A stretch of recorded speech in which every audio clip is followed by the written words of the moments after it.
Hello, welcome to Not the Top 20 podcast. This is a breakdown of a really interesting and exciting weekend of EFL football. It's sponsored by Sky Bet and the Sky Bet EFL Building Foundations Fund, for whom George and I have been out and about in recent weeks. George has been in Derby, I've been in Huddersfield. Really excellent days on location, filming some of the excellent work that they are doing at those clubs within their community trusts and foundations, and some content to come over the coming weeks. So make sure you follow our social channels to see it.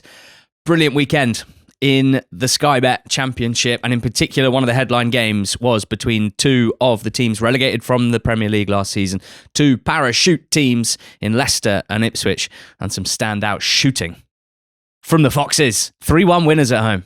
Yeah, too right. A big result for them, a big win for them off the back of a really disappointing result in midweek, where they led 2-0 against Bristol City off the back of a 3-1 win at Derby and squandered that lead and drew 2-2. So to be hosting an Ipswich side who, fresh off their win over Coventry, kind of smelling blood, I guess, at the top end of the Championship, and the possibility of closing that gap even further before they lock horns again at the end of the year. This was should have been a tough game, but as has often been the case with Leicester this season, in their good results, in the games where they come away with all 3 points, it's normally off the back of just some outrageous individual quality. And I think back to the 1-24s at the beginning of the season where I was very, very sweet on Leicester. The reason being is that in my mind, they had man for man the best squad in the league. And despite their struggles this season, I'd probably stand by that, especially with Jordan James having come in after that moment. And what we saw here was a goal to open proceedings, which normally would be a goal that is probably a highlight of any game, with Bobby De Cordova-Reid, who started a really good counter-attack with a kind of diagonal from deep, and then he was the one who ran onto the ball and hit a brilliant shot past Walton from way out that I don't think Walton really could have done anything about. But then what came next was, we've seen a spate of long range, halfway line goals. And I think part of that is probably because in this data revolution within football, where we know that teams are now shooting less from kind of 25 yards, 30 yards, because the chance of scoring quite low, I think it's become obviously apparent now that keepers stand further off their lines. And actually, you've got a better chance if you can nail it. Like those opportunities where if the keeper is as far out as Walton is, if you get your shot right, there's not much they can do about it. And this definitely falls into that, because FATAWU's effort, having not scored for a while, having gone close with a free kick earlier, it wasn't just on the halfway line. It was probably 10 yards inside his own half. The furthest goal scored in the Championship since they started collecting that type of record in 2013. I think it's 65.2 metres. Do we know any so longer that's goals? 70 or 75. Any further goals in English football? Oh, I'm sure there will have been. Recently? I'd like to know. Recently. Well, we'll have a look. Bruce Grobbelaar? We'll have a look. It's not just the length of it, though, is it? It's the fact that it is preceded by a nutmeg. A nutmeg, I know. Oh, my God. This guy. Absolutely outrageous. But also what I love about it is normally, I think the aesthetic of these type of goals, when the ball bounces, is bad. Normally that kind of ruins it a little bit. You want it just to go straight in. But here, because Walton's backpedaling, and Walton's also massive. He's not one of these smaller keepers. He's a tall guy. And he can't quite get there as he's backpedaling, and the ball bounces, and it's in danger of bouncing over the bar, and it just under the crossbar into the roof of the net. So it ticks the aesthetic box, even though normally that kind of profile of halfway line goal wouldn't. Just an unbelievable strike. Wow. Which meant they were 2-0 up at half time. They looked more dangerous than they have done for a lot of this season. A lot of final third entries, a lot of kind of getting good players on the ball in decent areas. It wasn't necessarily an incredible performance in terms of creating good chances. This might be outcome bias. They looked to me a little more sure of themselves in terms of their shape out of possession as well, and just in terms of engaging with Ipswich's attackers when they needed to, and not giving Philogene, for example, much change. Definitely, and they. Against a good Ipswich side, the majority of Ipswich's chances actually came when they were 3-0 down and the game was basically gone. Are you scoring from close range after some poor town defending, preventing them from getting down the right-hand side? Kaju scored after just really poor playing out from the back from Stolarcic. We've got a phrase for it. An Icarus concession. Icarus concession. Too close to the sun. And they'd already had some issues playing out from the back already. Great to see Ben Nelson, who was out in the side early in the season, struggled a bit, was taken out of the team. He's come back into the side, and even though Leicester are still conceding goals and chances, they look a bit more assured, and that is because he is a centre-back who is phenomenal on the ball. Like, I had no doubt when I was watching him play for Oxford last season that he would be a player that will be probably quite a big name Premier League centre-back in time, and a big name England name, if not an international in the future. So him coming to the side has to be a positive. Leicester obviously going, they're very close to getting 9 points from 9.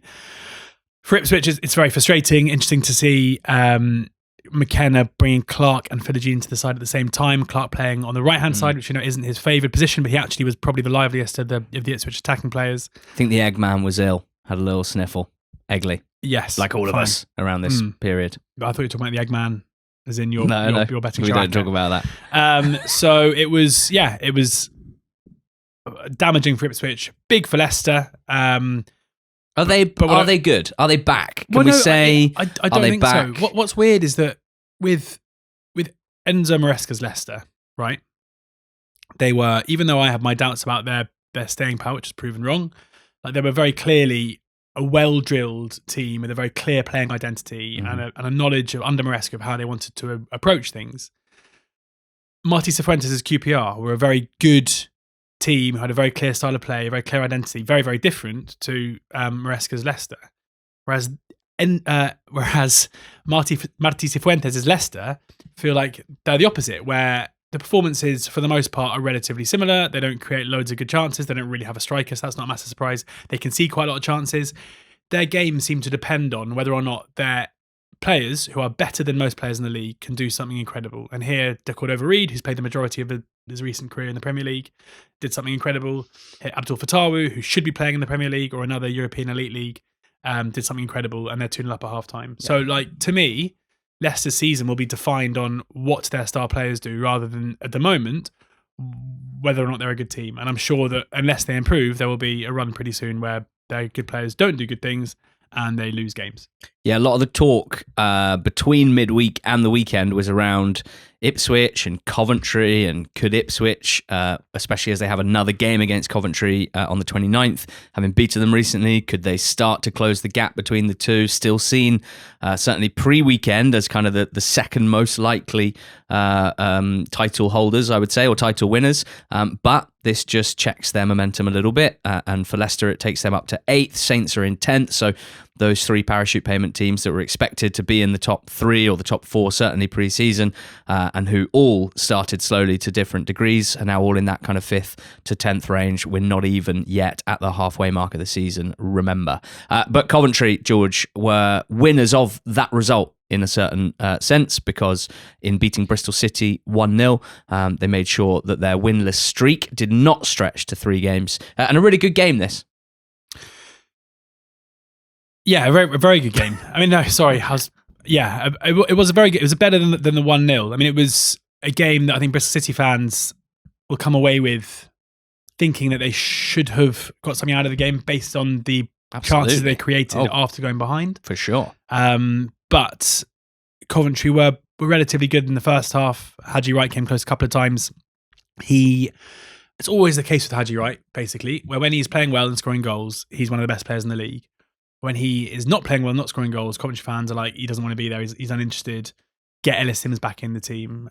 What about in this instance where I thought his movement looked excellent? Well, that's what I was going to say. His finishing was almost good. That's my point. It was like, here, he looked pretty interested to me. So maybe we're going to see a good bit of Haji over the next month or two. Or he's always just kind of the same. And actually, sometimes it goes in and sometimes it doesn't. Yeah. I don't see why Haji Wright would go from being bang at it and really motivated in September and October, and suddenly November he's like, he might have a tough month, or might have had the flu for a bit. That might have knocked him. That's what I'm saying. But it's more that it seems to be a Haji Wright thing is the perception rather than like a human thing. But I suppose with him and Sims and Thomas Asante, if you think about them both individually and therefore kind of collectively, given they all play for the same team, of course, it's a really interesting kind of overview of strikers in the Championship at the moment, where all 3 of them have had Cov fans going like, I feel like he's not that good in front of goal and we could probably do quite a lot better.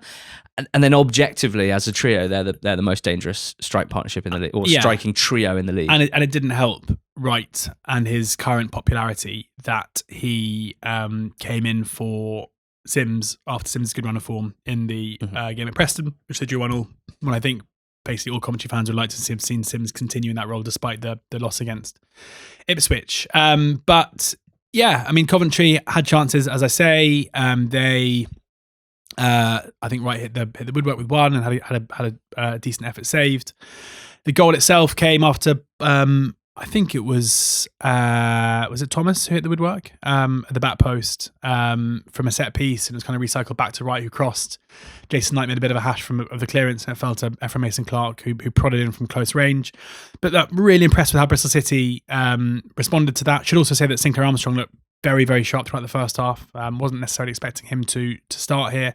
But Struber, away from home, again, playing a player that's just very, very good at attacking into space. And there was one where he chested it down and on the turn, swiveled and tested Rushworth, who was quite clearly the most important player in this match. Rushworth made saves in the first half, and in the second half, made a couple of really important blocks. I love the way that he caught a Scott Twine free kick, showing a bit of composure that you never really see.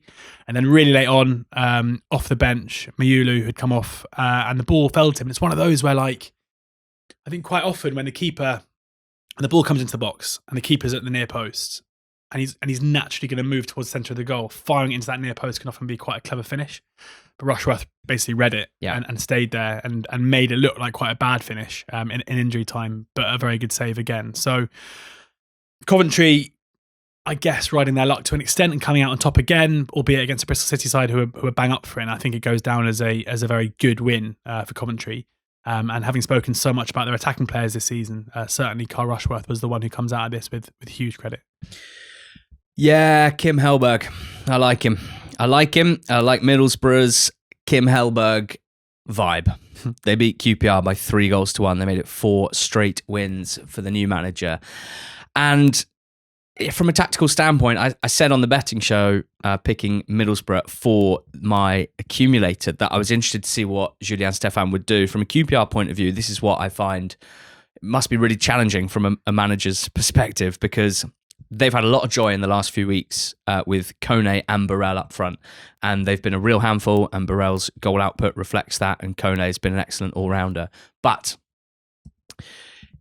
do you stick with that, knowing that you're going away to a team whose build-up, in particular in their defensive middle thirds in the last few games, has been absolutely exceptional, and too many teams have been sliced open by them, and in having 2 up top, unless they are doing an unbelievable job disrupting the first phase as a top 2, as a front 2, you are going to be open. There's going to be more gaps behind them. Stefan went with it, and it didn't go well for QPR. Borough were rampant in the first half. They had almost a half a dozen chances before they went 1-0 up, which came after half an hour. There was a disallowed goal, Conway just straying offside, that was beautiful football. There was a lot more as well, and Benge was sort of keeping them at bay with some amazing last-ditch stuff. But essentially, Kone and Burrell weren't able to stop the centre-backs and the pivot midfielders from playing that first initial pass from from defensive third to middle third, and then from that point, you've just got a flat 4 in midfield and a flat 4 at the back, and Middlesbrough were finding so much space in between those lines and killing them basically. Hackney through to Strelak for 1-0. The 2-0 goal was Sol Bryn, just so inspired by what he's seeing around him, by the outfield players being so empowered to play forward and combine, decided he fancied a piece of the action, catching a cross, looking up and unwinding a 90-yard pass to Morgan Whittaker, who controlled it. It's a fantastic adjective, that. Really liked it. Which one? No, verb. Thanks. Verb, unwinding. Yeah. Okay. Yeah. Wow, what a boost. All right, let me keep going. It's just so good and descriptive. I love it. Whittaker. Yeah. Looks at Norrington Davis. Norrington Davis goes, "Oh, no. I know that you want to cut inside me and shoot, and it'll probably go in based on recent form, but I don't know how to stop you from doing it." So Whittaker did what he does. 6 games in a row that Whittaker has scored. And at half-time, it's 2-0. Borough have had 12 shots inside the box, 27 touches inside the box. QPR had the one effort themselves. The QPR fans on NTT20 squad, their response to being subjected to the Hellberg ball, or Hell ball, was pretty hilarious. Hell ball. And look, the one of the biggest things that happened in the game from a Borough point of view was the third goal. Scored by Tommy Conway from the penalty spot down the middle, scored confidently after 16 games without a goal for Conway. 3.1 expected goals racked up in that time with none to show for it. Some big misses as well. But someone who stretches defences brilliantly, both in behind and recently peeling out to the left and adding a lot to the attack on that front. Someone who's unselfish running helps the team get better. And I think his work rate is recognised and appreciated by Borough fans. So the cheer when he scored that penalty was really notable. QPR had a penalty of their own. Maatsen scored it. I kind of think maybe this is too like me thinking that Football Manager is like real life. But if I was 3-0 down, right, and I had a striker like Burrell who's on goal scoring form and whose transfer value I am interested in long term, I think I'd give him this pen 3-0 down. I think I'd give Burrell what is 3/4 of a free goal, if you like. Instead, it was Maatsen. He scored it. So 4 wins in a row.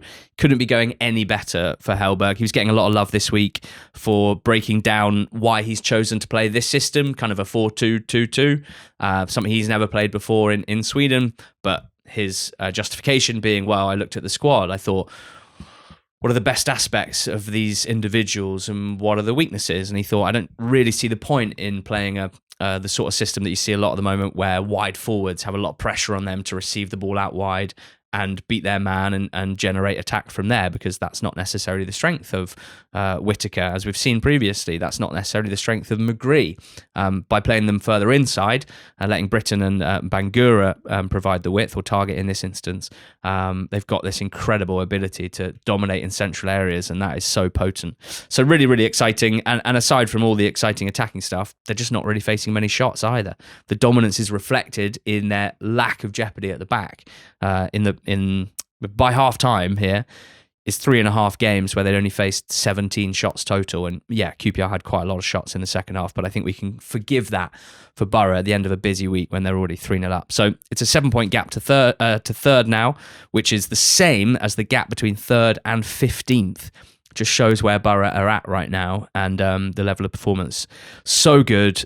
The way that it looks, so good. The excitement of the fans is just infectious at the moment.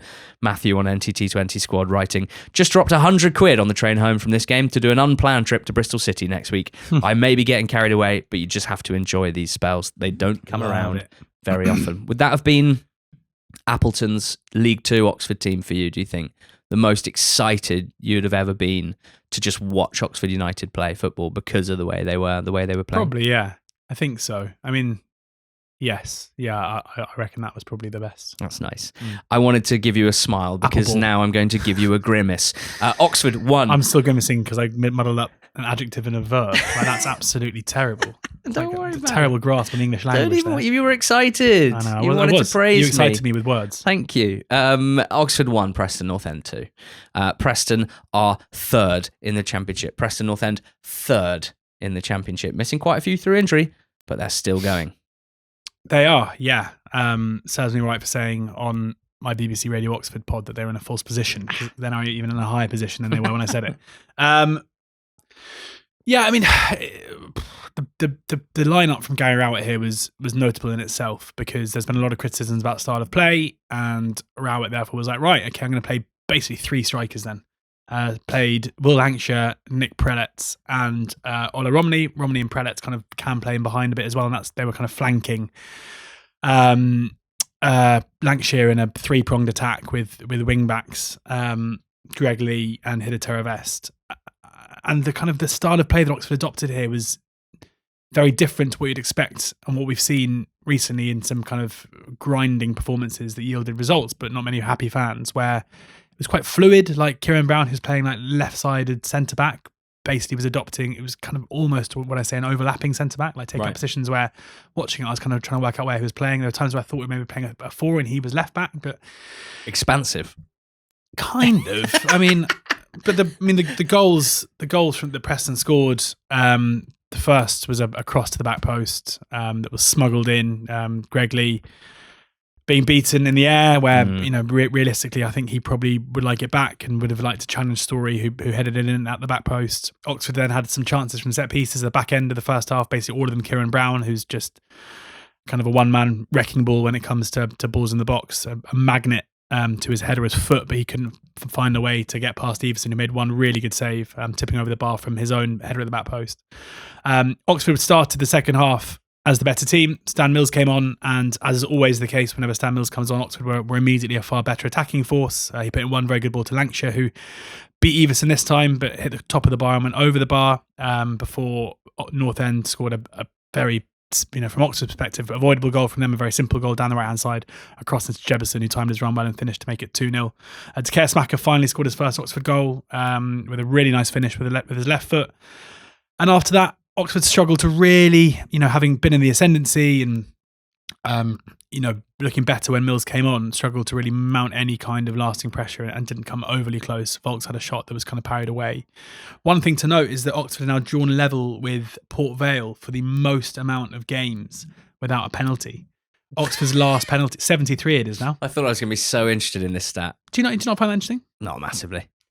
So there's always going to be some teams that have gone a long time without a pen. But this is the longest. Well, yeah, there's going to have to be a team that's got the longest streak, isn't there? But by that theory, there's like no streaks ever notable because there's always got to be someone who's doing it. Yeah. Okay. So is it the longest ever? It's now the joint longest ever. Yeah. Ever. Well, in English football, yeah. Yeah, 73. So remember that Bristol City thing? It's longer than that. Wow. The last one that Oxford got was the handball from Burrows in the playoff semi-final that Brannigan converted and sent us Wembley. Wow. There you go. Whatever happened to Harrison Burrows? Yeah, he's a good player. And there were like a couple of incidents here. There was one that should have been a penalty, but it was offside, so the referee kind of had the decision taken off his hands. But a lot of Oxford fans now wondering, and obviously are wrong, whether there is some kind of bias. But I guess you probably have to get in the box quite often. Are you wondering it? No. Oh. I don't believe in collective referee biases personally. Yeah. I think it's just a quirk. Part of that quirk being that Oxford don't get in the box as much as other teams. Part of that quirk probably being that it wasn't that long ago we got 4 penalties in a game. So like variance is gonna we got a lot of penalties for a period of time, and I'm not getting very many Cameron Brannigan sacrificed something to the gods of football. So did he score all 4? Yeah. Incredible. That's so good. You got 4 that must have been a record, surely. Probably. Exactly.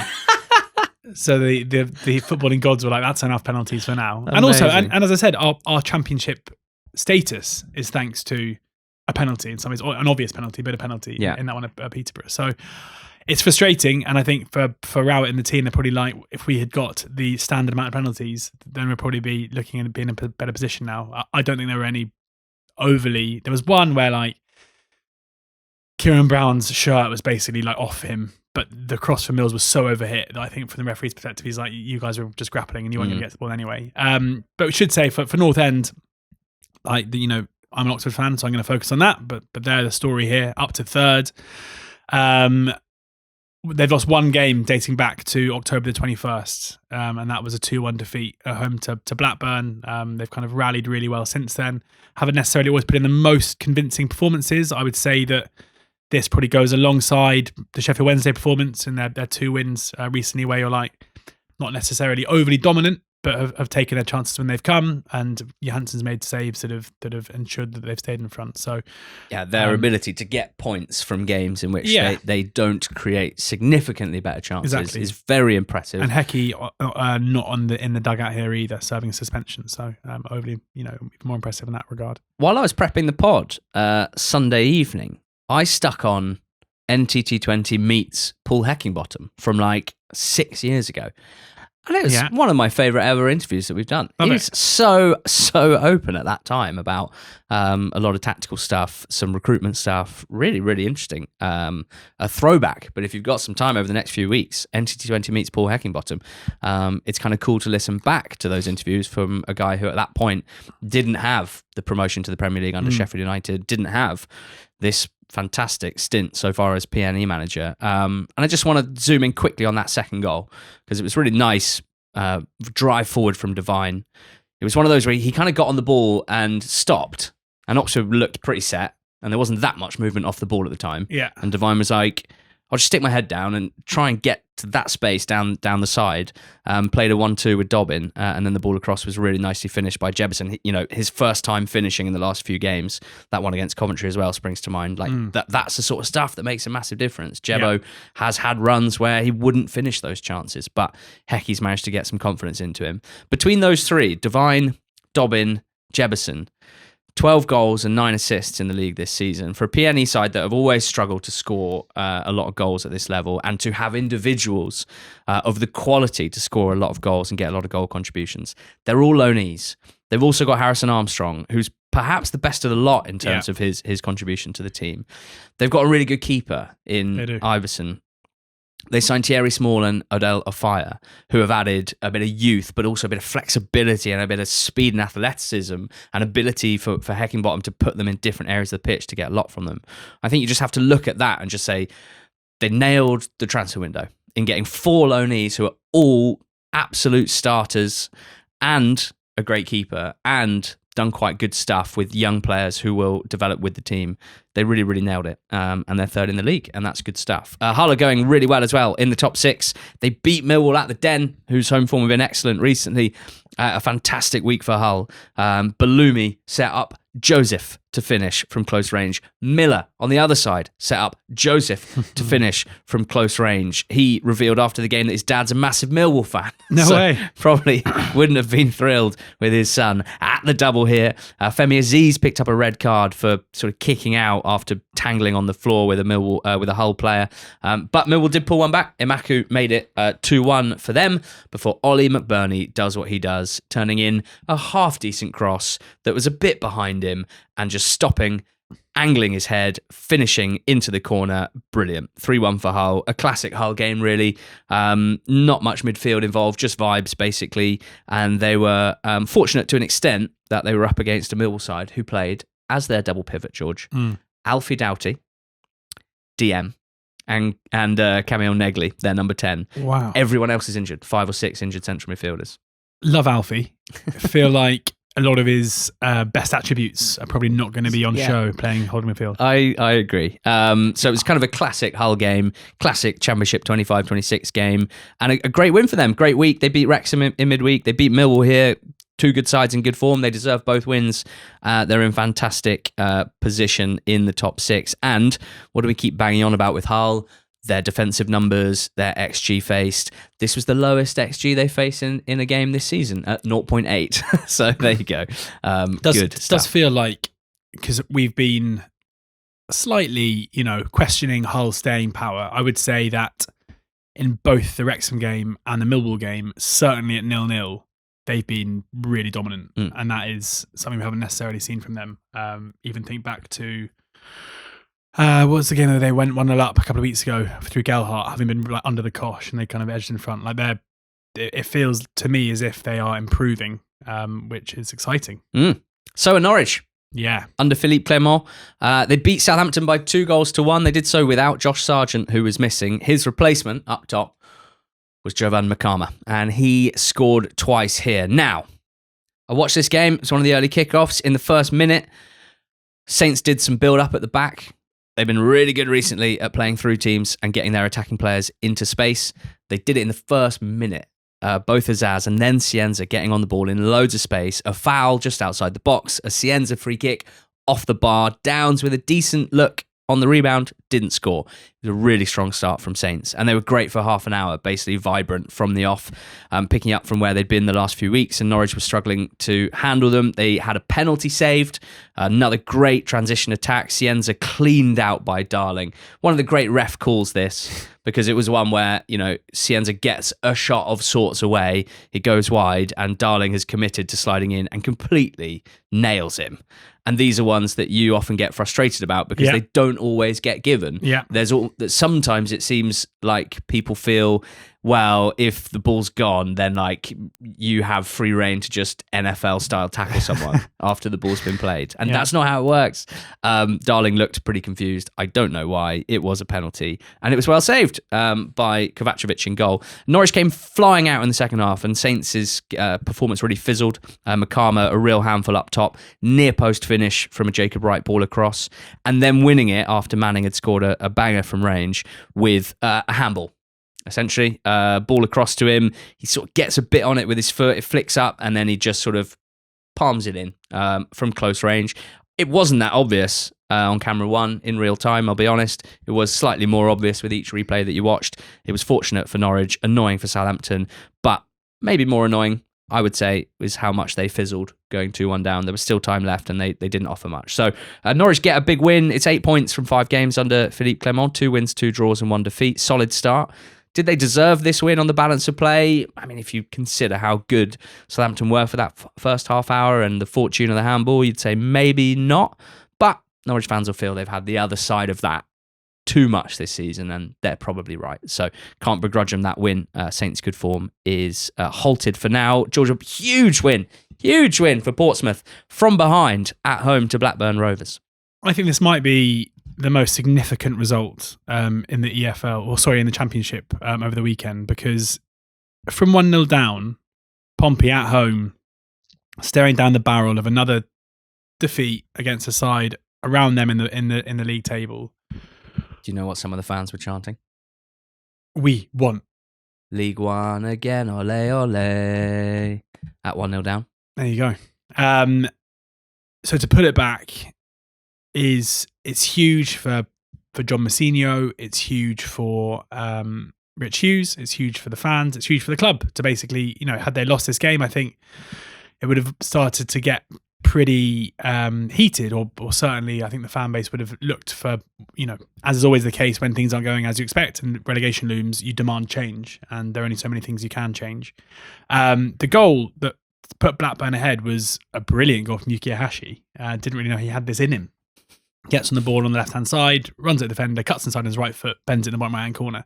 It's a goal we've seen many players score in recent years, but Hashi not necessarily someone that I thought was that type of player to pull it off, but it was brilliant. And then there's just no player in basically world football who pulls off assists like Josh Murphy does that makes me just put my head in my hands. And this was another one.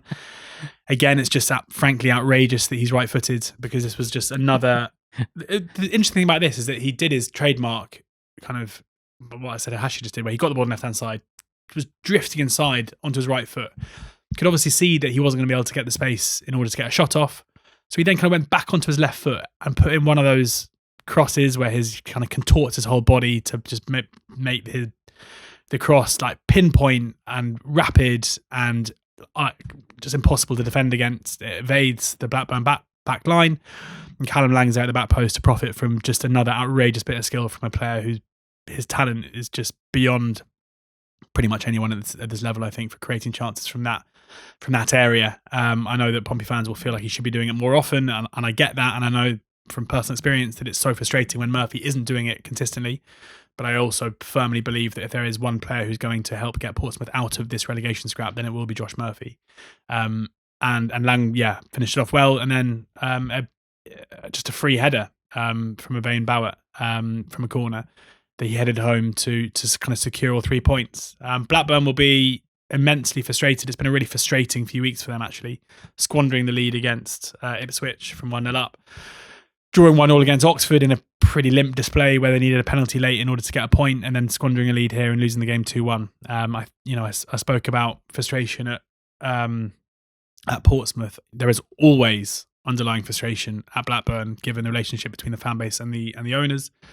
But I do wonder if, I think unlike other clubs, it feels like because of the Venky situation, like managers are kind of normally set apart, where there's always discontent towards the ownership for the most part, but a manager gets kind of a different, a different leash, I guess. And it feels like now things are starting to turn maybe for Blackburn and Valerian Ismail, because they are just 3 points outside the relegation zone, in 20th position. They are one of the biggest data outliers in the whole league, where from an expected goals perspective, they are one of the better teams in the league. But what I would say, unlike Hull, is it definitely feels like Blackburn's performances are getting worse. And this wasn't a great display by any stretch.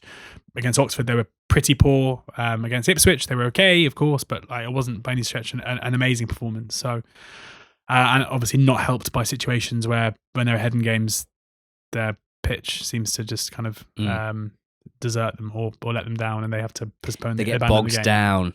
Yeah, so Blackburn a team to kind of watch, but for Pompey, they would have been separated by there are 2 points separating them now. So had they lost this game, there would have been 7? Is that how the world works? No. Watching you do live maths is always a treat. Well, so Pompey would have been on 17 Would be points. 6 point swing, wouldn't it? Yeah. Yeah. Yeah. So 8 points. 8. And instead it's... Oh, that's what a 6-pointer means. So good. So it's been 8 points. Yeah. Yep. So a big win. And Jack on the squad reckons it might have been the first time this season that Murphy, Chaplin, Lang, behind Bishop have all been on the pitch together for 45 minutes, which could be a real... Still just one goal between Chaplin, Bishop and Murphy all season. It'll come. West Brom 2, Sheffield United 0 on Friday night. It may be 7 away defeats in a row for Ryan Mason's Baggies, but it's 4 wins, 2 draws and no defeats in their last 6 at home. The first half was mostly Sheffield United's, I would say. One big moment was Gus Harmer, well placed, edge of the box, free shot at goal. Went a little too close to Wild Smith, whose reactions were good, and he pushed the ball over the bar. That was a big chance for Sheffield United. The goal, when it came, for West Brom was scored by Alna Hegbert, who I think the club want to call the Hulk. I want to call him the Bull. I think the Hulk is too obvious. Right. I like the Bull for the way that he plays. Humpty Dumpty's Hegman. He showed some bull-like qualities in the centre of the park, getting after the ball, bashing into centre-backs, getting the ball out wide where George Campbell motored onto it. Hegbert absolutely squashed Harrison Burrows in doing so. A lot of space for Campbell to move into. And, I didn't think he had it in him. Campbell, I've been questioning his ability to contribute to the attack, which I think is important for fullbacks these days. And it was an absolutely beautiful ball across, which Hegbert finished first time, left-footed, near post. He's done that a couple of times now. He only scored 1 in his first 14 championship games. It's 7 in 7 since. Offers so much more than goals, but boy, is he adding a lot to this team right now. And then the second goal from Carlin Grant. I mean, it's probably a foul on McGuinness, isn't it? I think Grant clips his legs as he runs kind of around the back of him, but the ref didn't see it that way, and Grant made the most of it by spanking it in. Similar effort, really, to Harmer's, but finding the net in off the bar.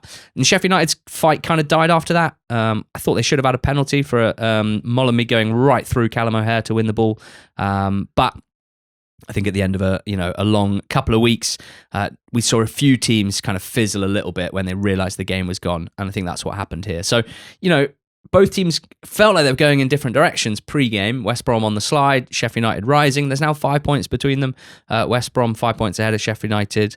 And if you look at Baggies, yeah, I'm doing this after they've had a good result rather than after some of the poor ones recently. But if I'm picking out positives here rather than just looking at negatives, they've scored 13 goals in the last 7 league games, West Brom. I think it's fair to say that the attack, which I questioned a lot in the first dozen or so games of the season, has started to click somewhat. The attacking numbers are fine. They're certainly improving. Overall, this season, it's mid-table in terms of XG. It's top 8 in terms of XG against. We had them 12th in our 1-24s. That was broadly our expectation. It's a transition season for the team, both in terms of the playing personnel and, of course, the guy in the dugout as well. They're the 9th youngest team in the league this year, which for West Brom is a big change. Last year, they were the 8th oldest. So again, you can see it's a transition season in terms of what they're trying to do. And I like that they got this win. I'm liking Hegbert. I'm liking some of what I'm seeing from West Brom. And I think the next couple of months could be a little easier than the last couple. As for Sheffield United, okay in the first half, pretty poor in the second, while they're not very happy.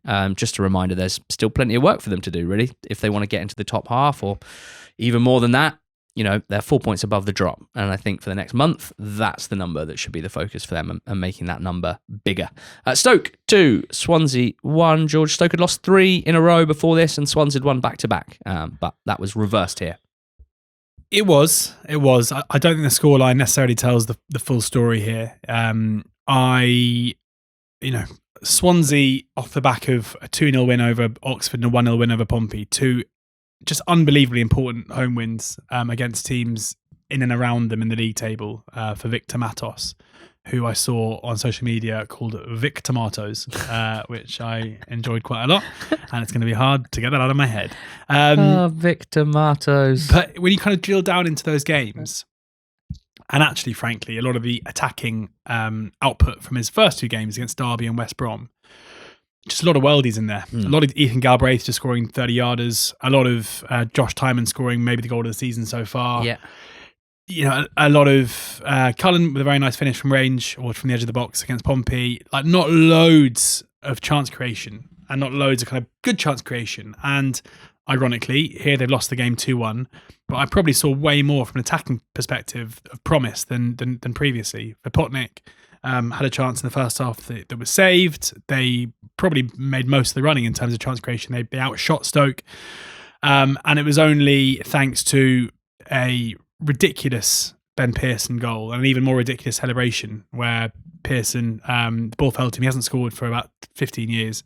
Ball fell to him 25 yards out and he hammered it top left and then pulled off a robot, which we haven't seen many players do recently. 10 out of 10 for just effort and vibe. I mean, 3 out of 10 for technique on the robot. It was an ugly robot. Yeah, but it was kind of, it felt like more, rather than going for like realism. Do you think it was ironic? It was like a dancey robot. I quite enjoyed it. I think maybe an ironic robot. Yeah, no Crouchy. And then Sorba does his like swagger celebration. Yeah. Sorba scored with a well taken finish at the back post to make it 2-0 before Vipotnik got one back for Swansea.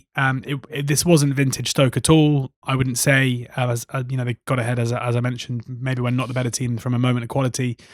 Their results haven't been great going into this, and I don't think this was a performance to suggest they're back by any stretch against a Swansea side who I still think look relatively poor. But this was a better performance from Swansea, especially on the road. And I'd almost take more heart if I was a Swansea fan from this performance than I would have done again in either of the wins at home, which I know is probably quite hard to wrap your head around, but that's just the way I am. What I will say from a Swans point of view, I think you're alluding to it there, that the goal they scored, I haven't seen Swansea City put together a move like that since I don't know when. The Swansea way. Well, it's like this is how they should play. Yeah. If you've got a chance to play forward quickly, Ethan Galbraith, and you've actually got a decent run being made in front of you, make the pass, and then don't need to take 3 touches as a wide forward to get yourself set and try and cut inside. Just slide it across to the Viper. Big save from Johansson at 0-0, wasn't it? From a big chance for the Viper. A couple of draws, Wrexham 2, Watford 2. Nice pass over the top and beautifully finished by Josh Windass, put Wrexham ahead. Heavily deflected Doumbia strike was the equaliser for Watford, who then went ahead. Mama, ooh, at the back post. 2-1 to Gracia's side, and probably would have been good for the win here, if I'm honest. 2 people on NTT20 squad, one of them a Wrexham fan, one of them a neutral, said Wrexham didn't look like scoring, but they did. Twice. Ollie Rathbone. No, I mean like when they were chasing the game last 20 minutes. But they did, and that's what happens when you're making an excellent documentary. You get the big moments. You get the big moments in injury time. Ollie Rathbone with a sort of half volley through bodies into the corner. Love Ollie Rathbone. Really happy for him. And Birmingham 1, Charlton 1. Christoph Clara heading Birmingham in front. Damari Gray looking quite bright at that point. Charlton missed a big chance through Leeburn, but then equalised when Tanto Olafe nutmegged Christoph Clara with either a sensational piece of skill or just a sort of flurry of legs that ended up in a nutmeg, but showed great speed and some composure to slide it across for Tyrese Campbell to equalise. Damari Gray almost won it with a piece of individual brilliance, but yeah, a poor week for Birmingham. 1 point from 3 games. Not great performances either. Frustrating from them to lose some momentum. As for Charlton, this is a terrific point, I think you have to say. They'd lost 5 in a row before it. They lost against Borough midweek to get a point at St Andrews, where many have lost this season. Pretty impressive stuff. The week will finish on Monday night with Sheffield Wednesday at home to Derby. But we're going to have a breathless couple of weeks. Next Monday, breaking down the weekend action, and then the festive period in the Championship in all 3 leagues is going to be absolutely incredible.